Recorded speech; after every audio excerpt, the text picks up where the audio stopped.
Hello again, Keith Niger. I'm the director of the Barnabas Center for Counseling, and this is the fifth in our series on our kids going back to school and dealing with how do we make this the best school year ever for our children.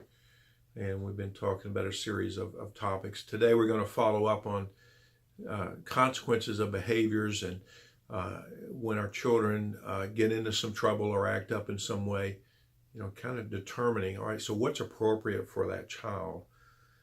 I think that anytime we give consequences to our children, it needs to be very clear. We need to be clear with what they did wrong.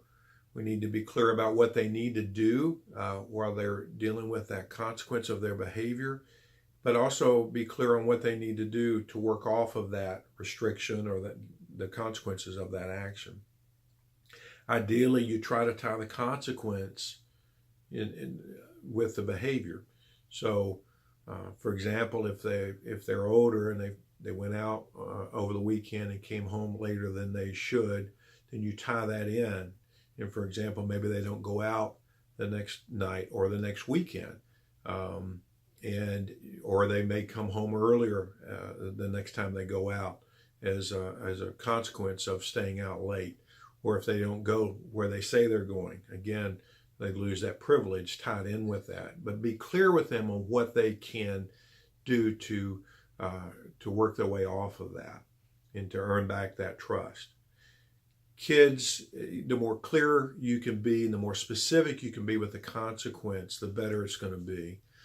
I think when we say, well, your grades are bad and you're going to be on a restriction until your next report card, again, 6 weeks, it typically is just too long. Our children don't match the punishment with the crime, so to speak. And it's, I think in today's world, of course, you can check weekly on their progress. And of course, most schools, you can go online and see how they're doing in the classroom.